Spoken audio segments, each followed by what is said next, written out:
Start. Hare Krishna. It's not showing that I'm talking.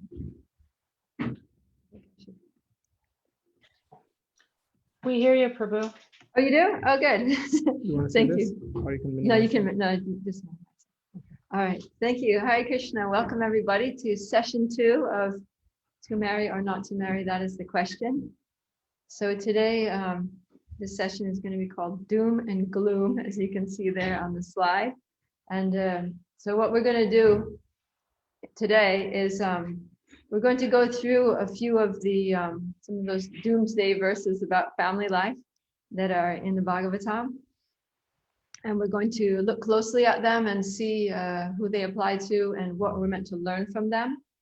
And we're also going to look at different ways that renunciation or so-called renunciation can be and indeed has been a problem in the history of ISKCON, and in order to prevent it from becoming a problem in the future, present or future of ISKCON.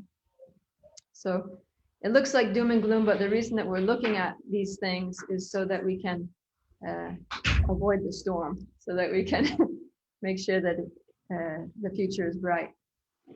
Okay, so as we read the Bhagavatam, the horrors of materialistic household life become very familiar to us, for all those who read the Bhagavatam. And generally it's explained that these negative verses about family life apply only to the materialistic household life of non-devotees. Generally people say that it doesn't apply to devotees. But somebody could argue that, well, if it's not for devotees, then why is it in the Bhagavatam? Because, you know, which materialists are reading the Bhagavatam?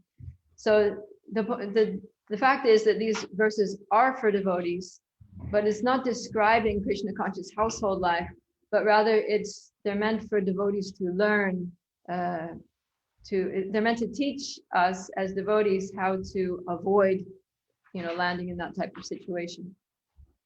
Okay, so let's see. Yeah, so I'll start with the verse that we started with last. Yeah. In the first session, we talked about the dark well of family life, and this is a verse that's spoken by Prahlad Maharaj to his father, Hiranyakashipu.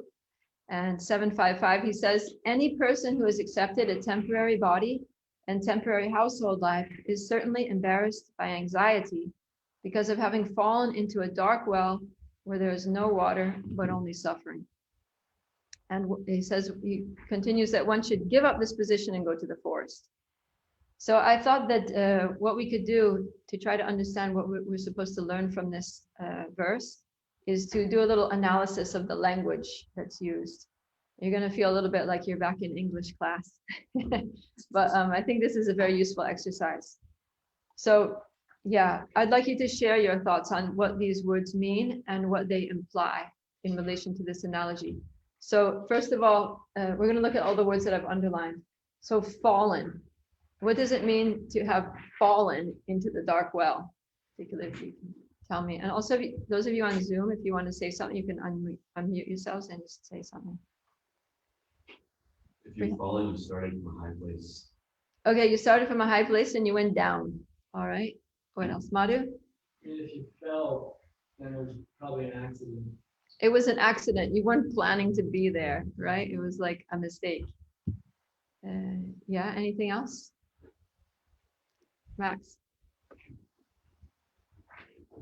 There was like a higher, more natural position to have been at naturally, and this place is falling in comparison to that. Yeah. Yeah, that's a similar point. So yeah, so the basic idea is like falling. I also thought of it more in terms of like the accident aspect of it, that you weren't planning to go into a dark well. You just you didn't see it coming, or you were spacing out or something, and you fell into it. So it's kind of like in regards to getting into Grihastha ashram, we shouldn't just fall into it, you know. We shouldn't just, you know, fall in love and get, you know, carried away by our emotions without knowing exactly what we're falling into. So that's what I took as a lesson from this. Don't just fall into something, but actually like go into it consciously with proper guidance and make a plan and be prepared like that.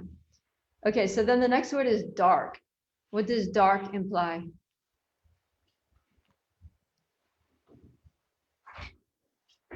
Yes, Max. Maybe like some form of like ignorance or lack of perception. Yeah, that's basically like in the Vedic context, dark is usually tama. Like tama literally means like darkness or ignorance. So ignorance. So it means like ignorance means you don't know. You don't know where you're going. You don't know how you're getting there. You don't know what to do there. You don't know. You just can't see anything. You don't know what your purpose is or how to get out. So then what we need to learn from that is that we need to carry the torchlight of knowledge into our household life. We need to, that's why we need to know the scriptures. Krishna calls it the jnana dipena, the torchlight of knowledge. Okay, and then a well. Just think of the physical situation of being in a well. What is it like?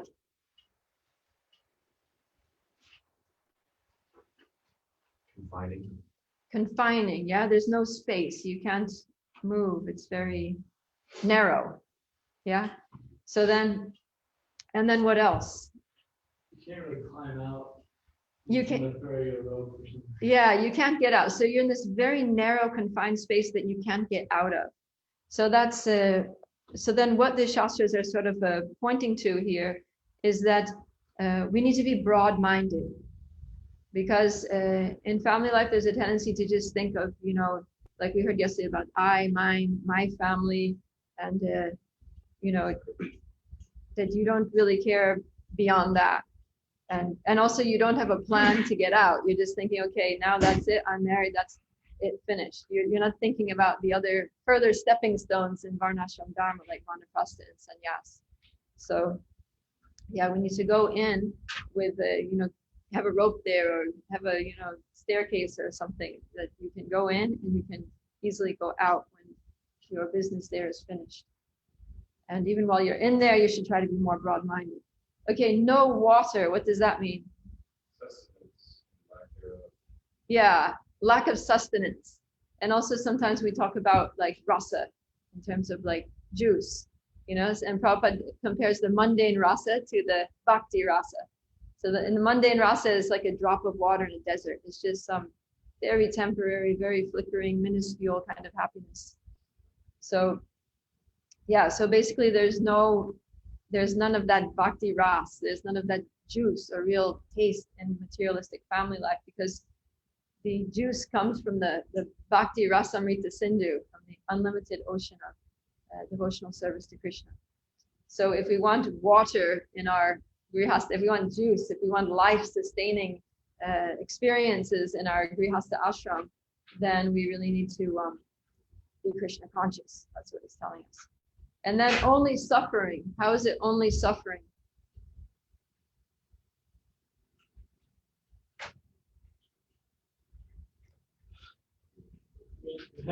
All those things are happening. You have water, falling. You can't get out. Yeah. It's miserable. Yeah, it's miserable. So yeah, and also because generally, you know, materialistic people enter into the grihastha ashram because for sense gratification, you know, for sense they think that they're going to have an enjoyable experience, sensory experience. And so Krishna says about sense enjoyment that it's just a cause of misery, right? He says in Bhagavad Gita, Yehi samsparshaja bhoga dukkha yonaya evate, that contact of the senses with their objects is a cause of suffering. And even if there's a tiny bit of pleasure, it has a beginning and the end. So the wise don't delight in that. And so, yeah, we have to instead go for what Rishabhadev says, tapo divyam puchaka yena sadvam shudyad yasmat brahma sokyam tvanantam, that unlimited spiritual happiness, Brahma Sukha, which is transcendental and which continues forever. So that's the happiness of devotional service. So then basically it's painting a picture of all the things that we shouldn't do, and is trying to impel us to do the right thing. And it's also significant that Prahlad spoke this verse to Hiranyakashipu, because Hiranyakashipu was a demon. And Prabhupada writes in the purport there, he says that Prahlad Maharaj recommended that his father accept Vanaprastha because as a Grihastha he was becoming increasingly demoniac due to bodily attachment. So this instruction was not given to devotees. It was given to this, materialistic demon who was just becoming more and more demoniac in household life. He's not talking to devotee grihastas who are serving Krishna together and who are becoming not increasingly demoniac, but increasingly saintly by their attachment to Krishna. So, yeah. Let's look at another verse here. So this verse was also spoken by Prahlad Maharaj. It says, what person too attached to household life due to being unable to control his senses can liberate himself? An attached householder is bound very strongly by ropes of affection for his family, wife, children, and other relatives. So here I put the Sanskrit here because there's some nice Sanskrit words. Sneha Pashayar means literally the ropes of affection. And then Badam means bound. Dridar means very tightly.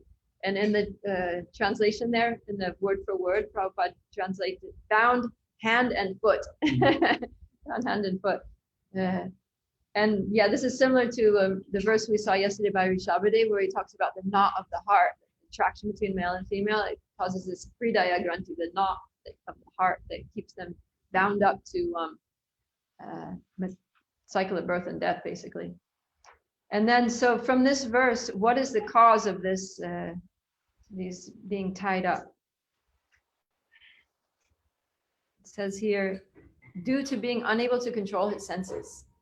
So it's the second line of the Sanskrit there, Atmanam Ajitendriya. The poor soul, the Atma, is Ajitendriya. Jita means conquered, and Endriya means senses, and A means not. So because of uncontrolled senses, then he gets himself into this trouble. And that's why yesterday, in yesterday's class, we were stressing about controlling the mind and senses, practicing brahmacharya for some time, and getting training for how to control the mind and senses, how to be like Ambarish Maharaj, engage all your senses in devotional service. And that way we can avoid being these ropes. We can stay out of the ropes. All right, here's another one. The attached householder is like a silkworm, which weaves a cocoon in which it becomes imprisoned, unable to get out. Simply for the satisfaction of two important senses, the genitals and the tongue, one is bound by material conditions. How can one escape? So here this is, you can see how the silkworm, he gets his little thread and then he just goes wrapping it around and around. In the picture, the silkworm, that's one silkworm on the leaf. There's another silkworm inside the cocoon. They're just showing you what a silkworm looks like. But the guy that we're talking about is inside that cocoon. So yeah, he starts with this little thread and he goes wrapping it around. In the same way, when grihastas enter into, they transition from the ashram and into the household life, then it's like, well, first they get the apartment, they get a car, they get stuff, and they, fill it up with all kinds of paraphernalia. And so these are like the threads. And I was thinking, why does he compare it to a silkworm? It could be any kind of caterpillar or insect, that makes a cocoon. But why a silkworm? What are the characteristics of silk? It's comfortable, it's soft, it's silky, it's elegant, it's nice, So the household is thinking that all these things are nice, the house is, it's like comfortable. Like, look at the picture, they got this like really, plush white rug that they're sitting on, and the furniture and the big windows. Jeans, yeah, it's just like they're just really chilled and relaxed, and it's all just really nice. You see that picture, you're just like, oh, what a sweet family, what a nice home. So yeah, it all looks really nice. So, but the problem is that all those nice things, layer on top of us, and before we know it, we're stuck. Like when I was a kid, there was this expression, Do they use this expression nowadays that somebody bought the farm? No? No. Okay, I don't know, maybe it was regional, or maybe it's just archaic, but when someone like left their body, when somebody died, you would say that he bought it. It means he bought the farm. It was an expression to mean that he's dead. He bought the farm. So because when you buy the farm, it's like, now you've got crops, you've got to, water them, you've got to weed them, you've got to harvest them at proper time, and you've got animals, you got to milk the cow every day, you got to feed them, you got to protect them. So basically you can't go anywhere. It's like your life is over. You're just like a slave now to this land and these animals and your homestead. So yeah, you bought the farm means it's like, it's all over. Anyway, so it's kind of like, I thought of that in this context, that how, there's a tendency in household life to just add layer upon layer of like complicated things, just like unnecessary complexities. And then we become kind of like imprisoned by those situations that we can't do anything. And that's why, yeah. And the thing is, like the silkworm, how does he get into the cocoon? He does it to himself. It's not like, life doesn't, so same thing with the house. It's not, life doesn't do it to us. Nobody does it to us. We imprison ourselves by our own desires, our own, greed, and we just go accumulating. And that's why Rupa Goswami says in the Nectar of Instruction, Atyahara Prayasascha, he says that these things actually destroy devotional service, over endeavoring for mundane things, and also, over collecting. So it's all about accumulating unnecessary things. That's not helpful. So the lesson that we learn from this verse is that as smooth and silky and soft and nice as material comforts may appear to be, they just are so many trappings. They're just all these trappings that if we don't use them for Krishna. And so for most devotees, the best thing is to just keep it simple. Just like do something to earn a living, so that you have the bare necessities of life, and make a minimal effort for, developing your material situation, and try to save the maximum amount of time for serving Krishna. Time, energy, money for serving Krishna. And then another thing also is in this verse, it says that simply for the satisfaction of the genitals and the tongue, then he gets in this situation. So that's another thing that we mentioned yesterday, that don't enter into the Grihastha ashram for that purpose, just to satisfy the tongue, belly, and genitals, but do it for Krishna, that to expand your service to Krishna, to take more responsibility, and to be able to develop your new initiatives in the service of Krishna. So yeah, because if we enter into it just for enjoyment of the senses, then it's not Grihastha ashram, it's just Griha Medi life. And Prabhupada uses this analogy here to describe the Griha Medi, because actually a Medha is a word for the central rod that the bull is walking around. So that's called a Medha. He walks around that, and then it turns and it grinds the grains. So Griha means home and family, and so the Griha Medhis are people who make the family the center of their existence. And so everything, their whole lives are just revolving around the family. So they don't care about Krishna, they don't care about people who are not their biological relatives. It's just all about me and my kids and my spouse and my family and our sense enjoyment. So Prabhupada says that people that are going around this pole, the Griha Meda, always busy with the family, that they think they're making progress in life, but they're just going around in circles. So yeah, so the lesson here is that if we want to make real progress in life, then we need to make Krishna the center. And because Krishna is transcendental, then that will be elevating. It will elevate our consciousness. Right. So this is another really heavy one here from the 5th canto. My dear king, family members in this material world go under the names of wife and children, but actually they behave like tigers and jackals. A herdsman tries to protect his sheep to the best of his ability, but the tigers and foxes take them away by force. Similarly, although a miserly man wants to guard his money very carefully, his family members take away all his assets forcibly, even though he's very vigilant. And then Srila Prabhupada explains in the purport of this verse, it gets even heavier. He says that the wife is like a tiger whose business is to suck the husband's blood day and night. By Business. her business. That's how he puts it.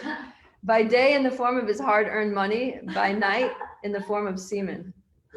And the children are jackals who simply scavenge whatever they can get from him. So yeah, it doesn't cast the wife in a very good light.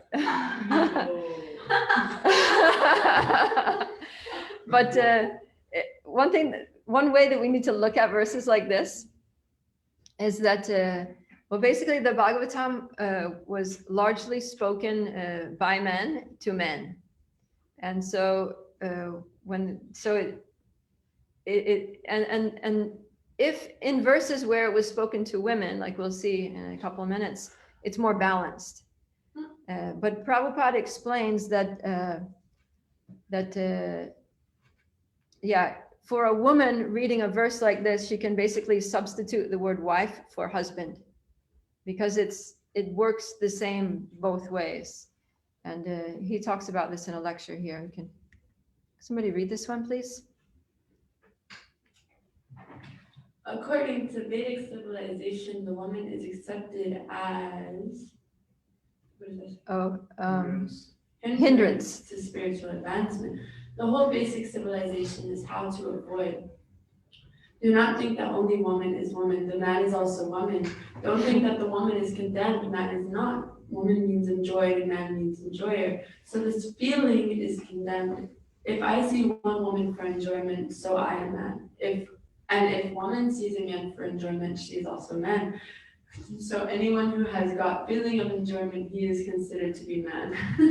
Everyone is planning, how shall I enjoy? Therefore, it is purusha, artificially. Otherwise, originally we are all prakriti jiva, either man or woman. This is outward dress. Yeah, so it's not that the wife is condemned or the husband is condemned, but it's this feeling that this person is for my enjoyment. That's the problem. That's what's condemned. And as far as man, woman, Kapila Dev, when he's speaking to Devahuti, his mother, he gives both sides basically. So I'll just read these. He says first, the woman created by the Lord is the representation of Maya. And one who associates with such Maya by accepting services must certainly know that this is the way of death, just like the blind well is covered with grass. So back to the well. So the woman is Maya, the representation of Maya, and to get involved with that Maya is the way of death. Then he says, a living entity who, as a result of attachment to a woman in his previous life, has been endowed with the form of a woman, foolishly looks upon Maya in the form of a man, her husband, as the bestower of wealth, progeny, house, and other material assets. So now for the woman, he's saying that the man is Maya. A woman therefore should consider her husband, her house, and her children to be the arrangement of the external energy of the Lord for her death, just as the sweet singing of the hunter is death for the deer. So in the same way that the woman is Maya and death for the man, the man is Maya and death for the woman. So it's balanced. We don't usually hear this kind of balance statement. But yeah, so they're equally dangerous for each other. But yeah, what is it that makes them dangerous, or what is the danger? Prabhupada says here. Somebody read this? Max. Lord Kapila Dev explains that not only is woman the gateway for hell for man, but man is also the gateway to hell for woman. It is a question of attachment for one another. As long as either is attached to the other for material enjoyment, the woman is dangerous for the man, and the man is also dangerous for the woman. But if the attachment is transferred to Krishna, both then become Krishna conscious, and then marriage is very nice. Yeah, so that's the lesson. The lesson is that we shouldn't go into the marriage with the idea that I'm thinking that I'm going to control and enjoy my husband or wife or children. Because that's why we're all here in this material world. We're all here because we are thinking that I'm the controller, I'm the enjoyer, and this sort of selfish mentality. And these kinds of feelings become particularly strong in household life, because like we were talking about yesterday, because you have your little kingdom around you and you can get into this misconception that this is mine to enjoy. So it's dangerous, but at the same time, it's a good thing, because for a sincere devotee, then as sincere devotees, we can confront those mentalities. We can confront those improper attitudes, and we can try to deal with them. And then by taking strength from the scriptures and from senior devotees, then we can gradually overcome our demoniac propensities and learn to become the selfless servants of others. So yeah, so these are some of the warnings that the Srimad Bhagavatam gives us about household life, so we can avoid the pitfalls and get the benefits of the Grihastha ashram. So we shouldn't take these negatively, because it's just like, let's say if you have a friend who's going to India, who's going to Vrindavan for the first time. They've never been there, you've been there, so you know what it's like there. So then you might tell them things like, the rickshawallas are going to try to cheat you, or be careful, because if you go into certain areas, the monkeys will jump on you and steal your glasses, or steal your bag, or don't eat at this restaurant because it looks good, but you're probably going to end up with diarrhea for 2 weeks after if you do. So it seems like a lot of negative statements, right? Like, why would you say so many negative things about Vrindavan?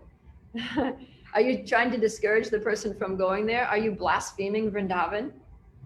No, you're just giving them information for their benefit, because you want them to go there, but you don't want them to go there and get cheated and get sick and get hurt and get fried out. You want them to go there and have a nice experience, to have a good experience. So then you're giving this information so that they know how to act and what to be careful of, so that they can avoid getting themselves in trouble. So that's what the scriptures are doing for us by saying, in Grihastha ashram, this can go wrong, this, be careful of this is a tendency. And so they're not saying don't get married, they're saying get married, but look out for these things, be careful of these things, because these are things that can cause you trouble. And we want you to have a nice marriage. We want you to be able to get all the benefits of the Grihastha ashram and get purified and make advancement and make progress through the Varnashram Dharma and your relationship with Krishna. So that's basically the purpose of all these statements. They're not used to condemn anybody or to put anybody down, or that somebody's in Maya. They're just there as warnings to try to help us have the best experience possible of that ashram. Okay, so now we're going to go on and look at some of the dangers of so-called renunciation. So generally, renunciation is very favorable to spiritual life. It's one of the 6 opulences of Krishna, right? All strength, wealth, beauty, fame, knowledge, and renunciation. So it's a super good quality. And we could say that true renunciation is as brilliant and illuminating as the sun, as the bright sun in the sky. But there are times when that sun is eclipsed by, and it casts a dark and inauspicious shadow on the individual and on the society. So we're going to look at when renunciation can be a problem. Can anybody think of any ways that renunciation could be a problem? It's an opulence, so you can get proud of it. You can become proud of it. Okay, yeah, good. What else? Madhu? You can renounce like through other false states that have a lot of desires. Yeah, Like come out. yeah, definitely. That's a big one. Nitai? What if like your household, you have dependents like your wife and kids, and you're renouncing everything, and they're suffering because of that? It can be irresponsible. Yeah. Yeah. Yeah. Yeah, these are all really good points. The ones that I'm going to focus on here are first what Madhu said, when it's false. And then another one that is we see in the scriptures is when the renunciant is isolated from devotees. In that case, it's a problem for himself because it's hard to maintain. So we're going to look at these here. So first of all, false renunciation. False renunciation. We're going to spend most of the time talking about false renunciation. Isolation is easy to understand, and we'll talk about that a little bit at the end, but we're going to really focus a lot on false renunciation. So some of the reasons here are, first of all, improper understanding of the scriptures. So just like we just went through some of these scriptural verses and tried to get a proper understanding. And when you have a proper understanding, it's such a relief, right? It's like, wow, you know, this is actually all positive. It looked negative, but it's actually very positive. So when people have an improper, imbalanced understanding of the scriptures, then it can lead them to take, you know, household life as being negative. And then if they don't hear about the positive, those sections of scriptures where household life is depicted in a positive light, then it's imbalanced and they can just think, yeah, that's bad, that's hellish, that's a dark well, that's like, you know, death, Maya, and all this stuff. So they don't want to go there. Then another thing is understanding the scriptures out of context. So like the verse from, like we were saying yesterday, the verse from Rishabhadev, where he talks about Hridaya Granthi and illusion and I, me, and mine. But then at the end of those instructions, he tells Bharat to get married. So you have to see the full picture. Even Prahlad Maharaj, almost all those verses that we just mentioned, they're all spoken by Prahlad Maharaj. But then later, when Prahlad Maharaj grew up, what did he do? He got married. So it's like, when we take them out of context, we don't see the full picture. We don't see like how does this play out? And that's also related to the purpose. And another thing is just like a shallow understanding, is that we can't distinguish between material activities and transcendental activities, and we just lump them all together due to external appearance. So like we can't make the distinction between Griha Medi life and Grihastha Ashram, which is a spiritual situation. You just think, oh, husband, wife, children, it's all, you know, Maya. Then another reason why people might falsely renounce is from pressure. So the pressure might come from other renunciants. So people are like, no, you don't go there. You should renounce like us. You know, let's stay brahmacharis forever and all this. Or like we said yesterday, from temple managers who don't want to lose a good devotee, thinking that he's going to get married, he's going to get a job, and he's not going to do service anymore, and that's going to be the end of it. So these kinds of renunciation are basically because they're based on improper understanding and biased viewpoints which don't consider the whole picture. Then they're basically based on ignorance. And Krishna says in the Bhagavad Gita that if one gives up his prescribed duties because of illusion, then that's in the mode of ignorance. So this is the verse of, and it's 18, 7, 8, and 9. It's about renunciation in the modes. So these verses are very relevant to this discussion, because renunciation in the mode of ignorance, anything in the mode of ignorance is not going to do us good. So we don't want to renounce for these wrong reasons due to misunderstanding. Then another reason for false renunciation can be shame and pride, which is sort of like two sides of the same thing. Because if somebody's proud of being a brahmachari, for example, thinking that brahmachari is like the most exalted position, then their tendency is to, condemn grihastas, that they're falling in the bottom of the dark well. So then after years of being a brahmachari and condemning grihastas, then after to become a grihasta is like very shameful for him. So because of pride, then it leads to shame, and then he can't go there even though he really needs to get married. But he's like, no, how could I, after I blasted this one and blasted that one, they're all gonna laugh at me and say, haha, like, yeah. So then just out of pride, he doesn't do it. And then another thing is fear of responsibility, because life in the brahmacharya ashram is relatively simple. Like we were talking about yesterday, you just basically eat and serve Krishna. You don't need to think about a lot. You don't need to It's very easy. So yeah, and then so for a brahmachari to enter the world of responsibility where he has to work and he has to take care of other people and he has to maintain the home and pay bills and all that, it can be no less daunting than Arjuna, fighting the battle of Kurukshetra. So Arjuna also, he doesn't want to fight in the battle of Kurukshetra, but Krishna says, no, you have to fight, because if you give up your duties because it's troublesome, then that's renunciation in the mode of passion. And that's what he says here, that anyone who gives up prescribed duties as troublesome or out of fear of bodily discomfort is said to have renounced in the mode of passion. I know one brahmachari, he said, I'm not going to get married because I don't want to have to work. And that was really funny, because after he became the head pujari, he was like working 24/7.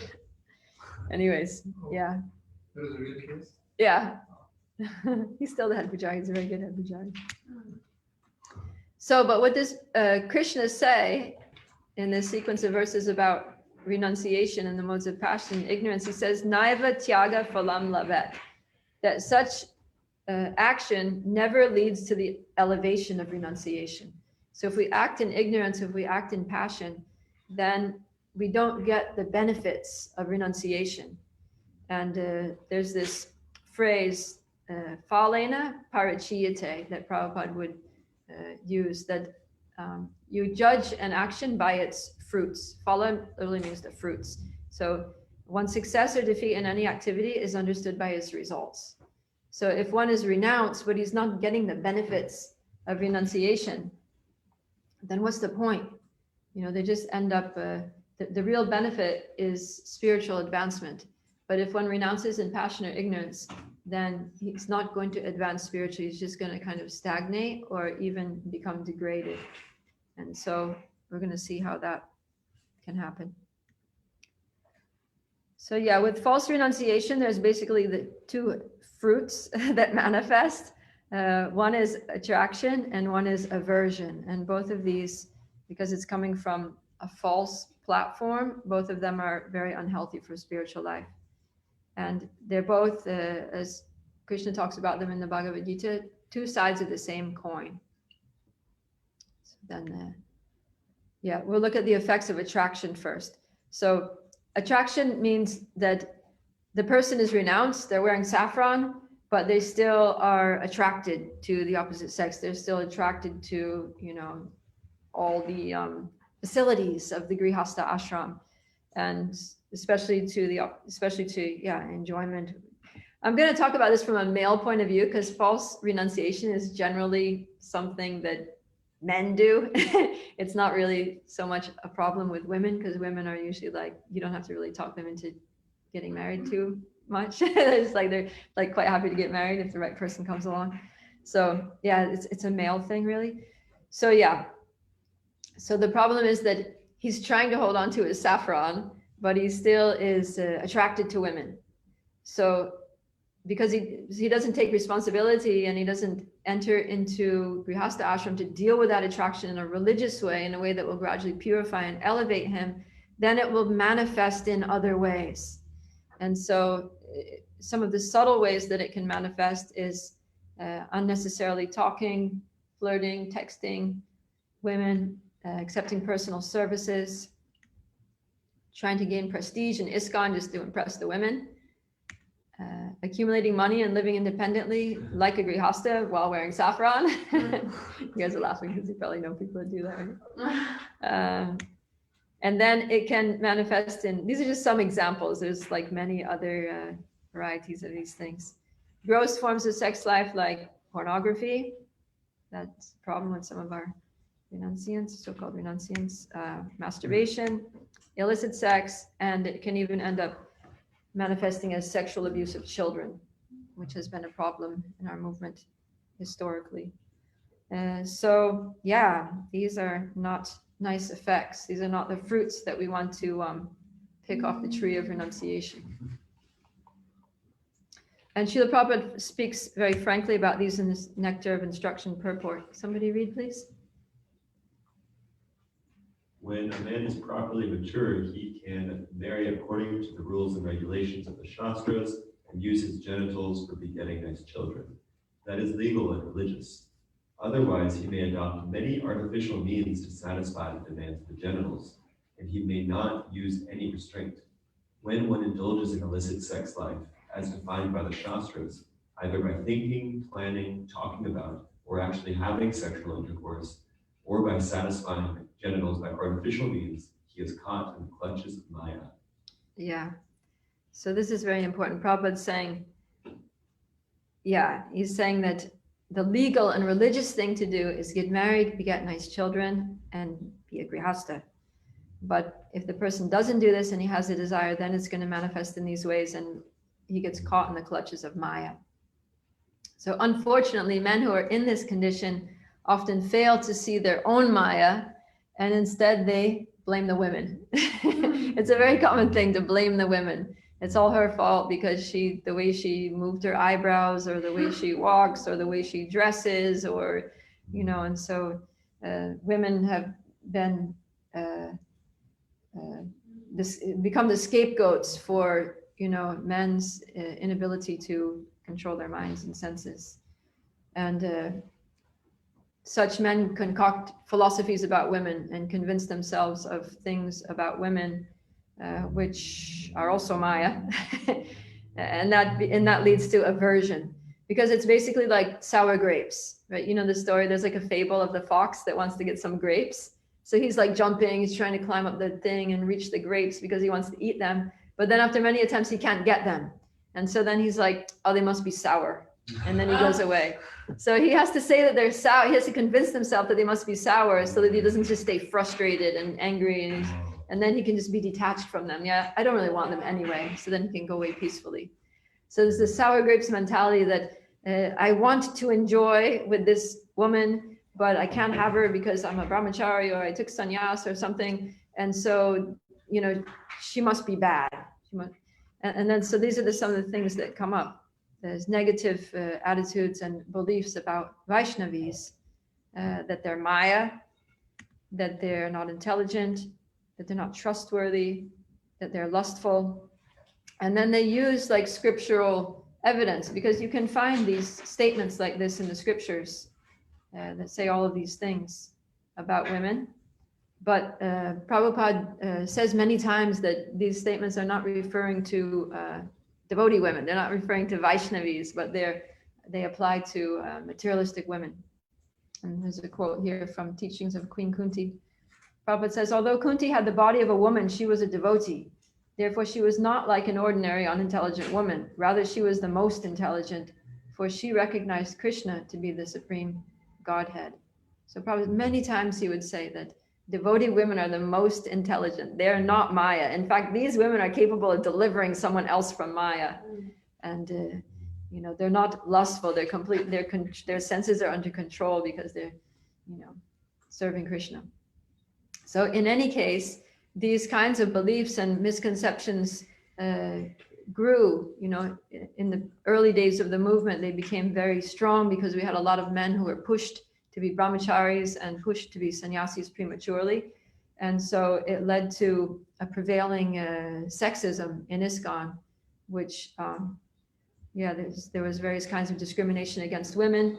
Particularly, there were attempts to restrict or exclude Vaishnavis from certain services or positions. For example, not allowing them to give classes, not allowing them to lead kirtans. You can see like even Prabhupada disciple women who've been in the movement for, almost 50 years and they've never led a Guru Puja, because in their mind, women don't lead kirtan because it was ingrained. And even though now they see young women leading kirtan, because now the social climate is very different, thank God. But still they're like, no, it's very, they've internalized all these things. Discouraging women from dancing in kirtan because it agitates the men, because they're falsely renounced and they can't cope with it.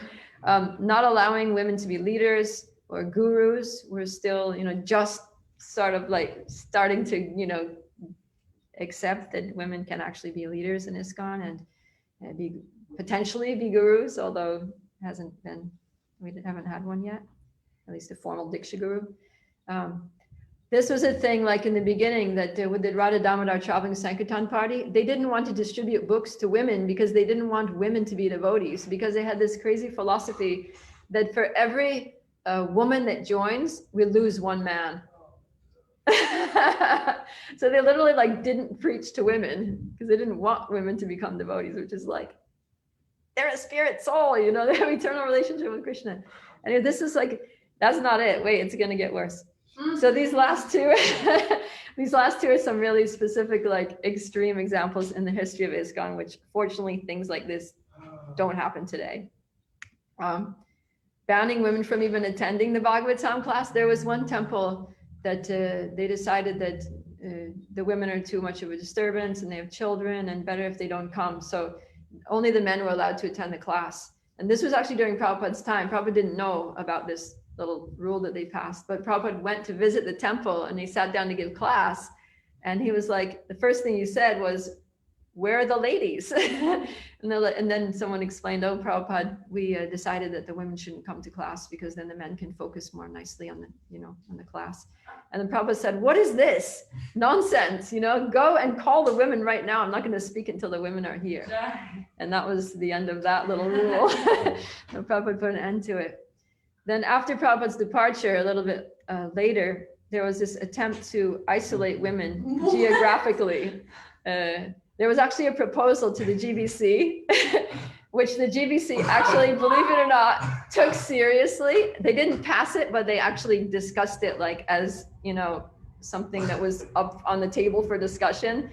And it was that all the women be sent to Australia. And then all the men can, you know, be peaceful and practice their Krishna consciousness nicely in all the other continents of the world. And then just, you know, get the women out of the way and disturbance. So yeah, I mean, thank God the GBC didn't pass that. Otherwise, can you imagine what it would have done to the preaching? It's like a woman goes to the temple because she got a book or somehow or other, you know, even though they didn't want to distribute one to her, but maybe she found it in the garbage.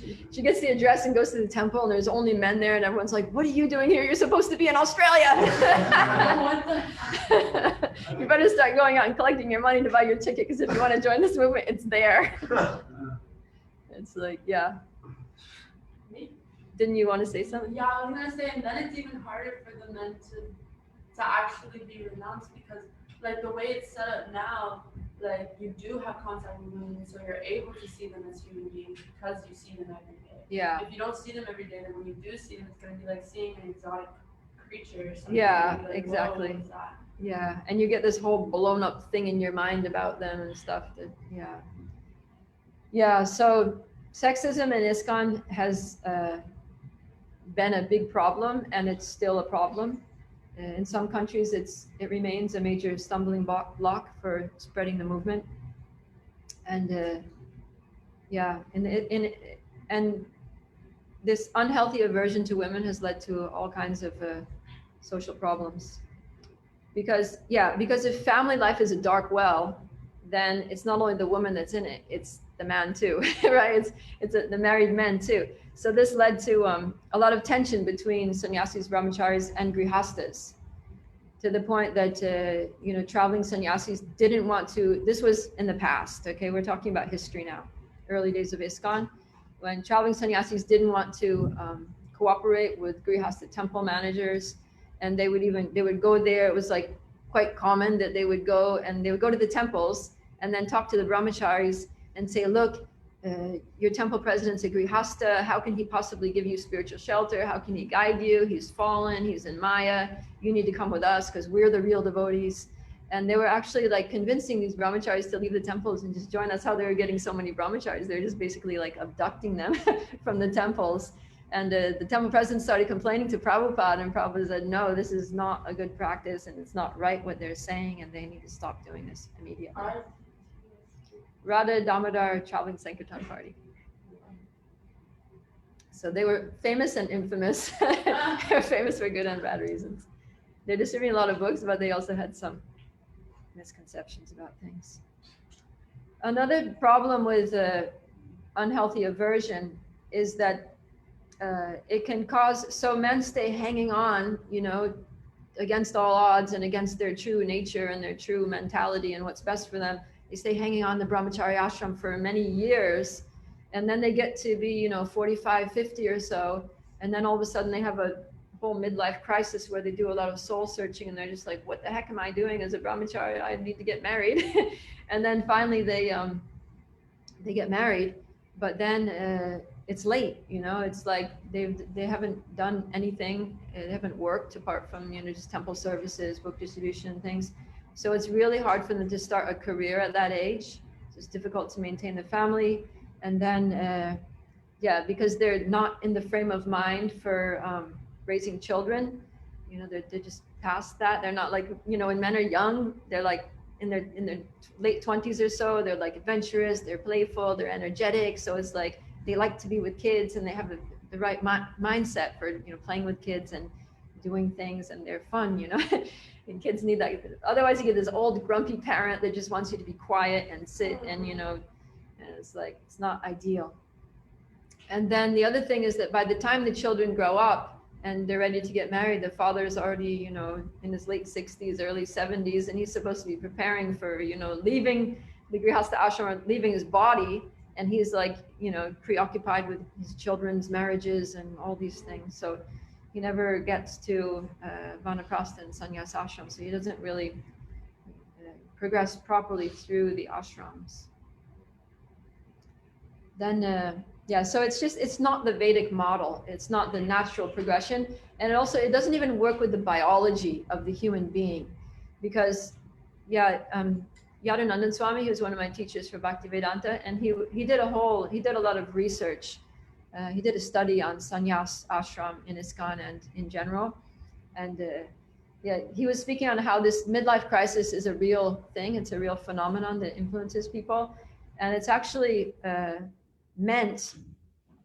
it's meant to be that, you get married when you're like 25, 30, and then you go through family life, you raise your children grow up and get married. And then when you're like 50, that's when like the midlife crisis hits and it pushes you to make a big change. So the midlife crisis makes you you want to make a big change in your life.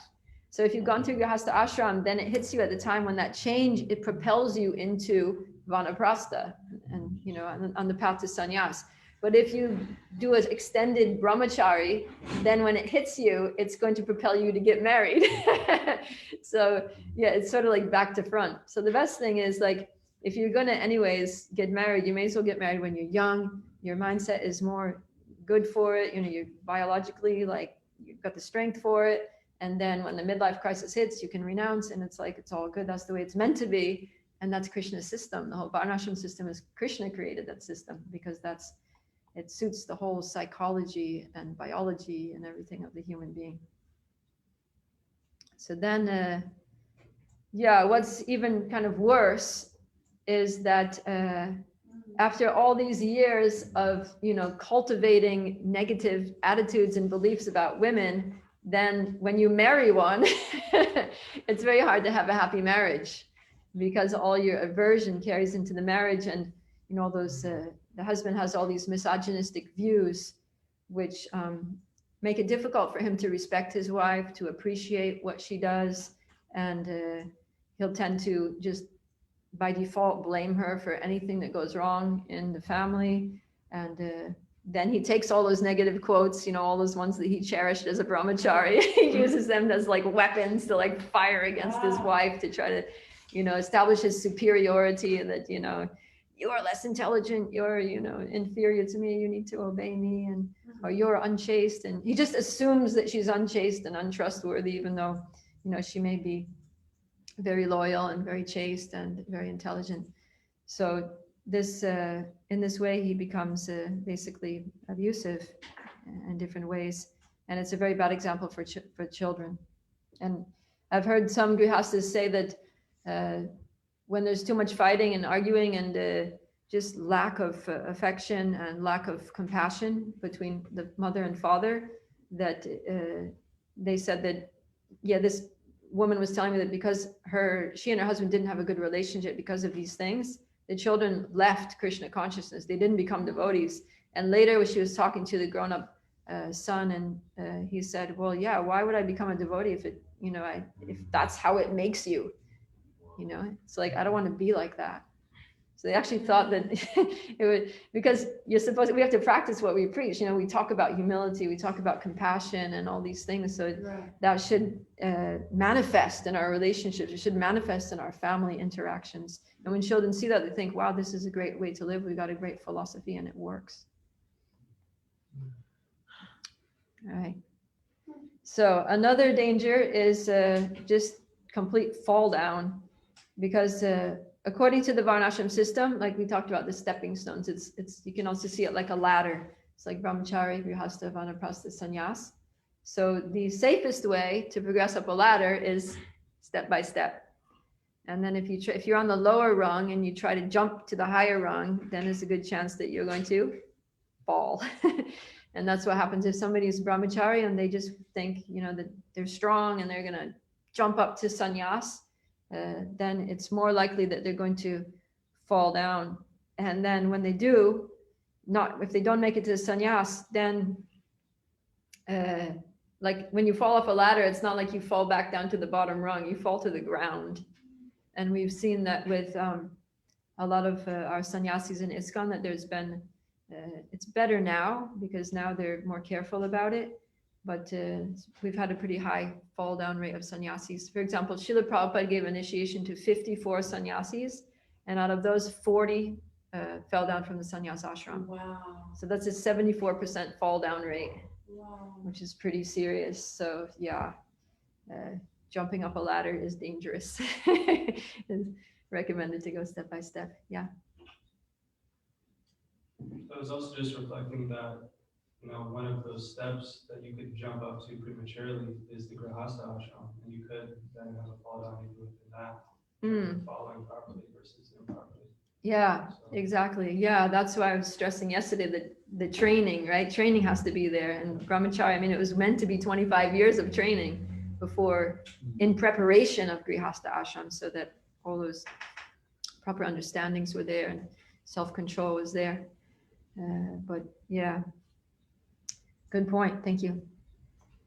Yeah, and so these principles also similarly apply to grihastas who they've been in the grihastha ashram, but they leave it prematurely, because married life is kind of like a crutch, can be seen as a crutch that enables us to stand strong despite our weaknesses. So if we think that, somebody who's walking with crutches, like you can't walk, you can't, move around as fast as you could. And then if you think that the crutches are the problem and you throw away the crutches thinking that, these crutches are a problem, they're slowing me down, then similarly, you're going to fall down because you're not strong enough to walk without them. That's why you got the crutches. So, yeah. So then, and the reason is because the desire for sense enjoyment basically hasn't been removed yet. So we need to person needs to stay in the grihastha ashram until they really actually feel genuinely detached, like that desire is just gone. And there's a quote here in the 5th canto about this. Somebody please read. Every year the plowman plows over his grain fields, completely uprooting all weeds. Nonetheless, the seeds lie there and, not being completely burnt, again come up with the plants sown in the field. Even after being plowed under, the weeds come up densely. Similarly, the grihastha ashram family life is a field of fruitive activity. Unless the desire to enjoy family life is completely burnt out, it grows up again and again. Even though camphor may be removed from a pot, the pot nonetheless retains the aroma of camphor. As long as the seeds of desire are not destroyed, fruits of activity are not destroyed. Thank you. So yeah, I know somebody that there was once a devotee, and he was in the grihastha ashram, and he was doing really well. He was in charge of he had started a temple project and made devotees, and he was actually an initiating guru, and his zone was very successful. He had a really nice devotee wife and 2 teenage kids. And then his wife got cancer, and she left her body. So that, he took that very hard. He wasn't ready for her to leave yet. And yeah, it took him a while to recover, just, to sort of move on after her passing away. But then her last request to him was that after she leaves her body, he takes sannyas.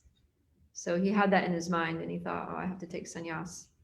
And also the GBC representative for the zone was also pushing him, now what are you going to do?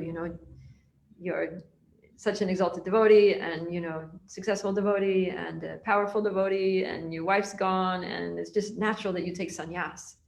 But in his heart and mind, he wasn't really ready to take sannyas. But anyways, he did. he thought, okay, everybody, he felt like this is what I have to do. This is what everyone's telling me to do, so I'll just do it. And then he took sannyas. But then before, very soon, like it wasn't even much time after taking sannyas, he started having a lot of difficulties. And he basically, it was very tragic for his disciples and for the project, and particularly for a few of his female disciples who he didn't behave properly with. So he ended up getting expelled from ISKCON. So it was a real tragedy, and some people might think, well, should he have gotten married again? And maybe he should have, although it would have looked bad, it would have looked like, come on, look, you're going to get married again after this and that. But he might have still been in the movement, So yeah, Srila Prabhupada was really very unhappy when he saw that so many of his sannyasi disciples were falling down. And this is what he said in 1977. Somebody read, please.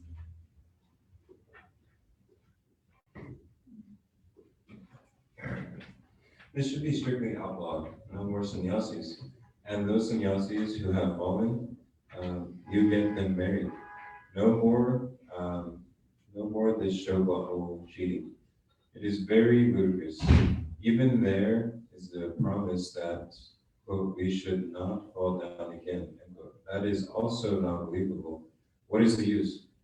Better go and speak philosophy in your grihastha dress, not this dress, but you have a nice coat, pants, gentlemen.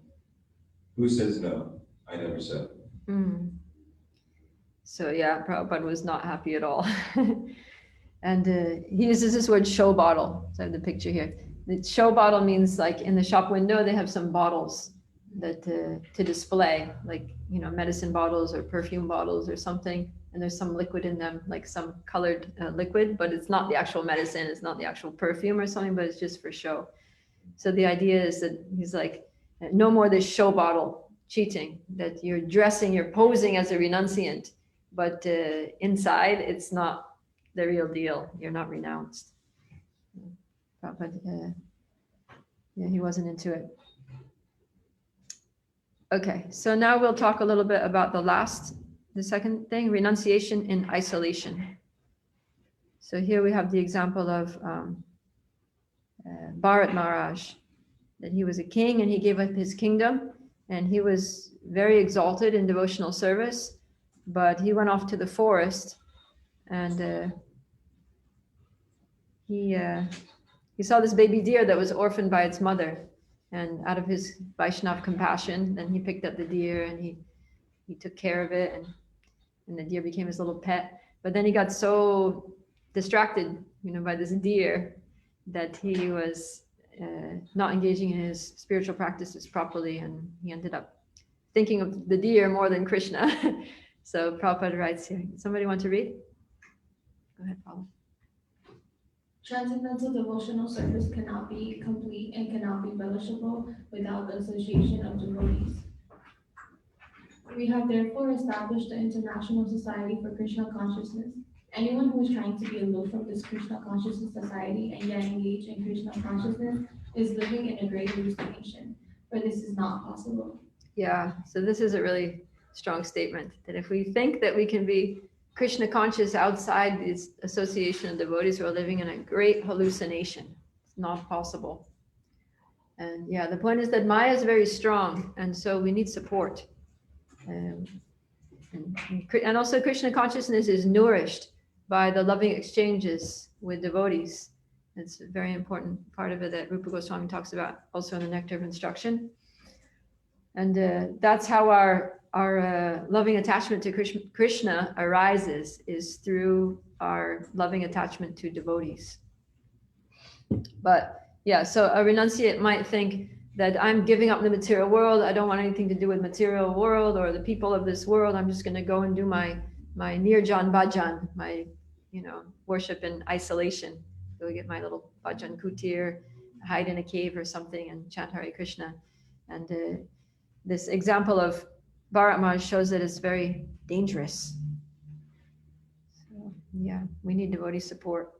We need devotees to also point out, see if there had been somebody there who could have said, well, Bharat, you're spending a lot of time with this deer. What happened to your japa? Or, what about your yagya? The fire's going out and you didn't finish your oblations. And, it's like to point things out, these faults out to him for the sake of drawing his attention to what's going on. Because sometimes it's like, Prabhupada would say that Maya is in like a needle and out like a plow. Sometimes like when you go and get a shot from the doctor, if the nurse is very good, they like put the needle in such a way that you barely feel it. It's just like a tiny little prick, and then you forget about it. But then it's like, but of course, it's like it's just like a needle going in, but then like a plow coming out that it basically just like rips you apart. So yeah, so Maya enters very silently, very sneakily, but what she does to our lives after entering can be very disruptive. As is the case with Bharat Maharaj. Bharat Maharaj was like on the platform of Bhava, but yeah, he ended up having to take birth as an animal, and it's a deer in the next life. So we don't want to risk these things. And yeah, and it's also a thing that, it's hard, especially like for sannyasis, because there aren't a lot of sannyasis in the planet, and they travel and they preach, so it may be hard for them to have a close association because they've given up the association of their family members, and it's just the fact that it's lonely at the top. Sometimes senior devotees have this problem that it's lonely at the top. They don't have close friends that they can confide in, because they're not going to confide in like a new devotee, junior devotee, but they need to talk to someone. It can be a problem. They need to actually make an extra effort to try to find somebody who's, their spiritual equal, God brother, God sister, to reveal their heart and mind to, that they can trust, who will be confidential, and who's their well-wisher. And those things are very important. So that's why, like, from the beginning of our spiritual lives, it's really important to cultivate friendships with devotees. We should always have at least a couple of devotee friends that we can totally trust and reveal our minds to, with faith that they're going to keep it confidential if we ask them to, and also faith that they have our best interests in heart, and that they're going to give us guidance, which is really beneficial for us. It's so important. Okay, then another example we talked about yesterday, Sobari Muni, that he thought, I'm going to forget about the material world and go to the bottom of the Yamuna River. But in the absence of devotee association, then he got agitated by some fish. So Prabhupada writes in the purport in relation to that pastime, he says, a secluded place is also not secure unless there's good association. And therefore, Srila Prabhupada was, it was so important for Prabhupada to establish the International Society for Krishna Consciousness in order to create centers where people can come and stay in the association. Devotees practice Krishna consciousness with devotees. And he says, Prabhupada writes, the Krishna consciousness movement is creating many centers so that by associating with the members of such a center, people will automatically become uninterested in material affairs. And association with devotees is one of the 5 potent processes of bhakti. It's like, why would you give up one of the most potent processes of bhakti, association with devotees? So that's very dangerous, and especially for a renunciant. Like, that's why like Grihastha ashram is safer, because you have your association like built into it. You've got your wife and children, and it's funny how and family members are very good at pointing out when you're doing something wrong. So that's actually helpful. As long as they hopefully do it nicely. Yeah, if you're a sannyasi or you senior brahmachari, it's difficult to, yeah, even myself, I was in one temple where everybody was very much junior to me. And then I was thinking, and I didn't want to stay there because I thought, well, there's nice preaching here and the devotees are really sweet and everything, but I could do any damn thing here and nobody's going to say anything because I'm a senior devotee and they don't feel like they're in a position to say anything. So I want to go somewhere where there's senior devotees so that I'm safe, you know, I feel safe knowing that somebody is there to correct me when I'm wrong, to chastise me when I say something stupid or, yeah, it's very important. We got you. And you guys are also exalted that you don't mind like telling me off, right, Stephen? All right. So yeah, so Prabhupada says, yeah, this Krishna creates so many centers just so we can associate with like-minded people and cultivate our Krishna consciousness and relish these loving exchanges and grow closer to Krishna. So I'll just conclude here that when household life is materialistic, when renunciation is false or in isolation, then the result is doom and gloom for the individual and the society. And that these negative statements and examples in the Bhagavatam must be taken in the proper spirit. They're not meant to judge or manipulate others, but to help us avoid getting ourselves into trouble. So it's all very positive because they're actually there to save us from the negative. So they're saying this is the negative stuff that you need to avoid. All right, so we got some time for questions today and reflections, comments, or anything. Madhu. I hope I didn't scare anyone or have anyone out or make anyone want to leave the movement. I'm leaving now. Actually, Madhu, before you say that, I just want to say that because it seems like some of the things that I said could be critical, right? Like criticizing devotees and things, but actually one of the symptoms of a healthy organization, basically one of the signs that we're not a dangerous cult is that we're able to self-reflect. We're able to, look critically at ourselves and see what we're doing wrong and deal with it, like confront it. And not just try to shove it under the carpet and just present a whole glowing picture of who we are and what we've done. We have to look at, no, actually, we did this wrong. We made this mistake. How can we avoid making the same mistake in the future?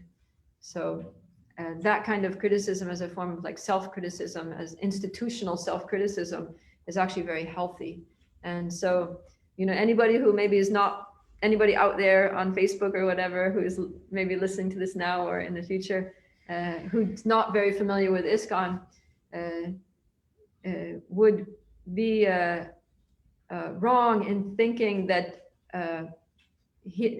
that if you hear about these things that I'm talking about and you think that ISKCON is not a good organization or not a worthy organization of being a part of, it's actually just the opposite. It's the fact that we are able to talk about these things publicly that, makes it a good institution to be a part of. That we're like real people struggling with our real imperfections and trying to improve ourselves. So, yeah. All right, Madhu. It seems like, based on what you said about false renunciation, there's no such thing as real renunciation in the world, because it just seemed like 99.9% of a lot of stuff is it's just, I guess it's just natural for men to be attracted to women, and I just want to ask you, I guess, is there real renunciation? And if so, what does that actually look like? That's going to be tomorrow's class. How do you? Dang. We're going to talk all about that tomorrow. Yeah, tomorrow is called the bright side. So after all the doom and gloom, then the sun's going to come out and we're going to see the bright side of renunciation. So we're going to look at sannyasa ashram as a glorious ashram, and also the rosy side of Krishna conscious grihastha ashram. So stay tuned. Parker? Maybe I'll address this tomorrow also, but could renounce sort of be a means through which one purifies sex desire? Like, is it just that you must be freed from it already to be a renunciate? Or can being a renunciate over time lead to purification of sex desire? It can, depending on how strong the desire is, and also depending on how powerfully one executes the processes of bhakti. Right? So in order for somebody to really stay, unless, some people, they've gone through the Grihastha ashram in previous lives, and they've got purified of whatever that is. So it's just like, they're not bothered. They can see, a man can see a beautiful woman, and he's just like, he can appreciate, okay, she's beautiful, but whatever. There's lots of beautiful things. There's beautiful sunsets, there's beautiful flowers, there's beautiful birds. It's like, he's not really bothered. He just appreciates God's creation.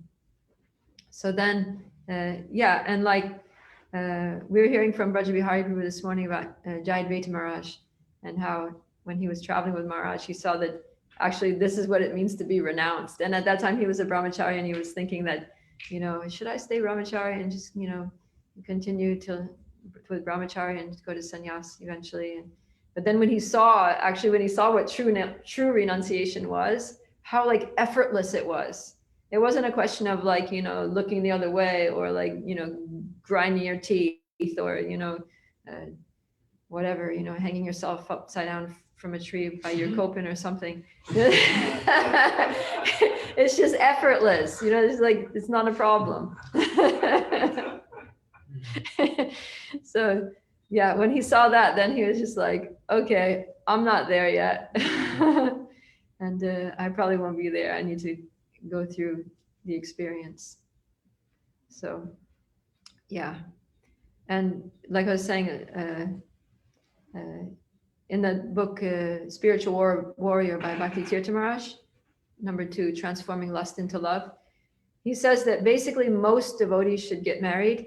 He said it's a very rare few that have a deep calling, like a strong personal calling for renounced life. Like they just have absolutely no attraction for family life, and their mission is just to dedicate themselves fully to preaching as a renunciant.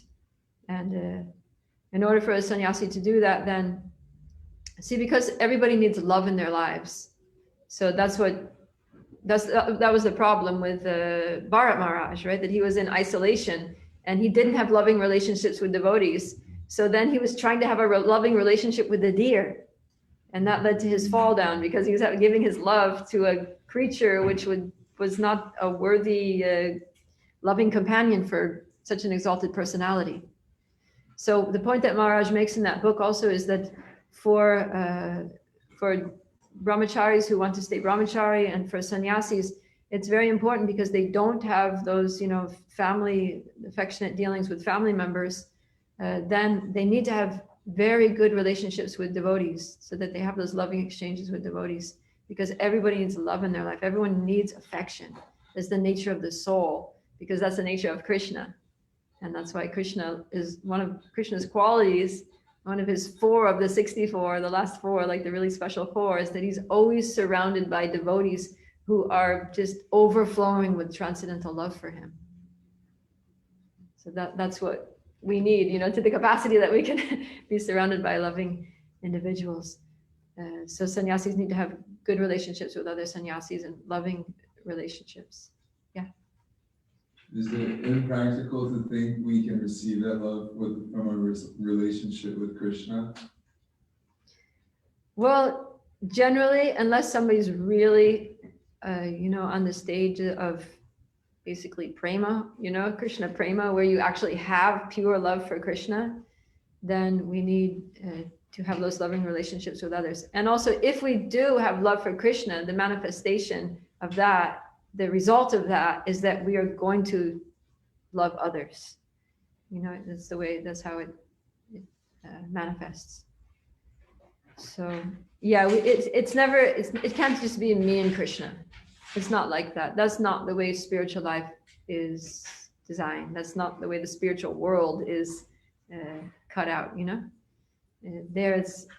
even there in the spiritual world, it's not like me and Krishna. It's like I have these devotees that I serve Krishna with, And maybe my relationship with Krishna is through somebody else. So yeah, we just have to get used to being with devotees and learning to love devotees and learning how to behave nicely with devotees. And whether those devotees are our family members or our friends, or godbrothers, or whatever, preaching partners, but we need to have loving relationships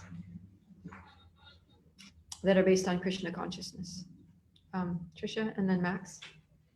I was wondering about sannyasis having still like a relationship with their wives and children, like still like having affectionate, like loving relationships with them, just not like in the romantic grihastha ashram sense.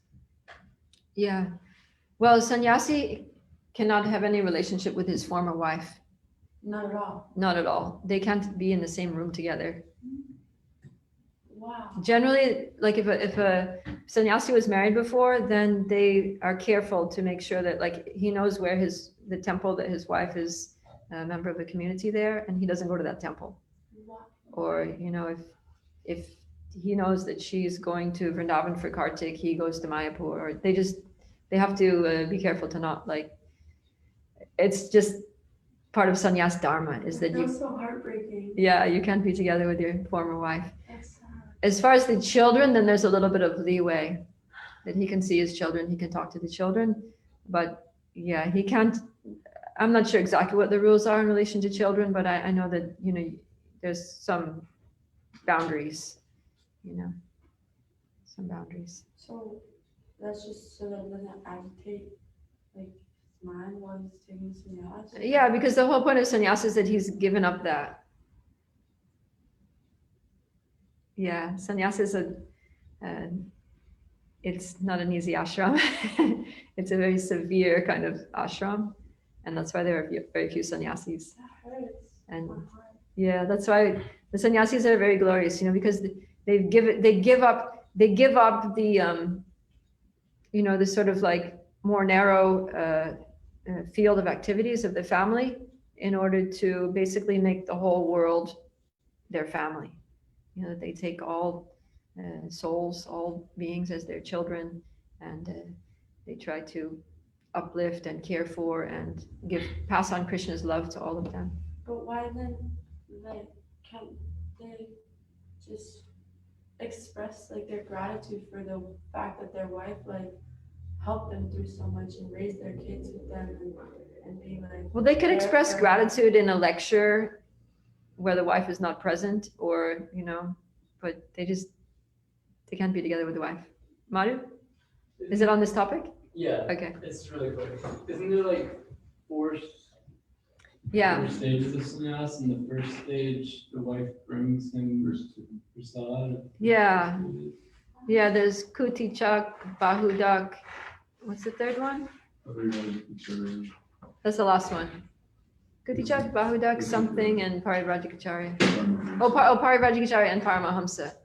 Yeah, so Kutichak is when he lives in a little hut, which is in the same village as his family. He sleeps in a different place, right? But the wife still brings him food, or the kids bring him food or something. Then Bahudak is he doesn't accept food from the family anymore. He goes around to different houses in the village begging for food. So he's not dependent at all on his. And then Parivrajikacharya means he leaves the village and he travels all over. And then Paramahamsa is just completely like transcendental stage. So yeah, so even sannyas is meant to be, and also before sannyas there's vanaprastha, which according to nobody does this nowadays because we take sannyas very late, but it's supposed to be 25 years marriage and 25 years of vanaprastha. What is that? Vanaprastha is the stage where the husband and wife are together, but kind of like there's no romantic relationship anymore. There's no physical contact, no sex, but they serve Krishna together. Often they will go on pilgrimage. You see in India, you see older couples going on pilgrimage to different places together. So after the children grow up, I know because we go on pilgrimages and like taking buses and stuff, and there's these old couples and Indian couples, and it's very sweet, and it's like that's dharma for the husband and wife. The children go now together. You no more physical contact, and you At all. Yeah, like, accidentally touch hands? Well, that's, I mean, Like- yeah, I mean, like in a sort of sexual kind of mood. What about a hug? No? Not really. That's borderline. Yeah, but so the idea is that they're gradually cultivating detachment. They're going on pilgrimage, they're doing service, they're doing austerities. It's meant for preparing your body and your mind for detachment. And then finally, when that's mature, then he moves out of the home and he stays separately, and then he stops also taking food from them, and then he just totally leaves. So it's a gradual. Didn't say they have to do that. All right, Max, you had a question? Thank you for the class, Prabhu. My question is related to, like, when does, I guess, love become selfish, I guess, like, it's kind of asking that borderline question. So, like, if I gave a partner, like, the 6 loving exchanges between, like, devotees, and I'm, like, you know, like, eating prasad and, like, exchanging gifts and revealing my heart mind, like, I would, and, like, in the mood of trying to develop, like, a close relationship and, like, that kind of mood of, like, love that you're talking about, me having good relationships with devotees. At what point does that become like, oh, I'm just doing this for myself or something? But it seems like in order to engage in those, Like, goals, I'm it's being like- nice to him because I want him to be nice to me? Is that what you mean? I guess so. Relationships. What's that? To have close relationships Oh, because I want to have a close relationship with someone. with somebody. Yeah, I mean, it's just a basic human need. It's nothing to be like all ashamed about. It's not really selfish in the sense, like, if it's based on Krishna consciousness. You know, if you want to have a Krishna conscious friendship with, you know, one of the other boys in the ashram, then it's nice. It's also it's a service for that person, and it's also, it's not for sense enjoyment. You know, it's not for your sense gratification that you're having that relationship, but it's for support with your Krishna consciousness. And it's also pleasing to Krishna because Krishna wants us to have those relationships. Yeah, I mean, but yeah, we just have to see that it's actually Krishna conscious. And we're not getting together and just like speaking prajalpa and, you know, going off and doing nonsense together and stuff. All right. This is a question from other people who are attending on Zoom. Okay. What are practices women are supposed to follow and renounce life to advance in Krishna consciousness? Women in renounced life. So what do you mean by renounced life? Like after the husband takes sannyas, or? Maybe you can try to answer all aspects that come in your mind. I like that question. Okay. So, all right. So how does the woman get on with her spiritual life after the husband sort of takes sannyas, or what? Unmarried. So Unmarried. Okay. So if a woman chooses not to get married, then what practices? So then she just has to continue stay in the association of devotees. So the best thing is to live in a sangha, like in a women's ashram, in a temple, and then do service, you know, according to her propensity. That's all. Just keep chanting and studying, and yeah, it's nice. Renunciation is very much dependent on, it's very much based on knowledge. So, you know, things like taking courses, like if you're at all intellectually inclined, it's really nice if you want to stay, you know, in a renounced position. It's very important to keep studying the Bhagavatam, study Chaitanya Charitamrita, and imbibe this, because the Bhagavatam enables us to distinguish reality from illusion. And so to be always focused that I'm a soul, that my relationship with Krishna is really the only absolute and eternal relationship. And those kinds of lessons, they're like recurring themes in the Bhagavatam. And so we need to be constantly reminded, because in the material world, our tendency is that if we're not always hearing these things, then we're going to just like slip into, oh, maybe I should, whatever. So, yeah. But basically, just keep serving, you know, Tivrena, Bhakti Yogena, that like Parker asked the question that even if you have some desires, do you necessarily have to get married, or can you stay renounced? So even when those desires do pop up, if you're determined and you just increase your service to Krishna without thinking of anybody negatively, but just like really being determined and totally absorbed in service under the guidance of proper authorities and with good association, then that can keep us very strong. And also always challenging ourselves, not just doing the same old service. If we start getting bored with it, that means we need a fresh new challenge. And then we'll maintain our enthusiasm in Krishna consciousness. And if we're always having to rise to rise to the occasion of doing a more challenging service, then that's how we advance, because it forces us to take shelter more of Krishna, to pray, to take support from devotees, to surrender that little bit more. And so we need to keep like stretching ourselves, and that's how we grow in Krishna consciousness. Is that okay? All right. Anything else? Oh, time's up. All right. Well, thank you all for coming. And tomorrow, same time, same place. And we'll look at the bright side. Ta-da. Hare Krishna. Srila Prabhupada ki jai. Finished?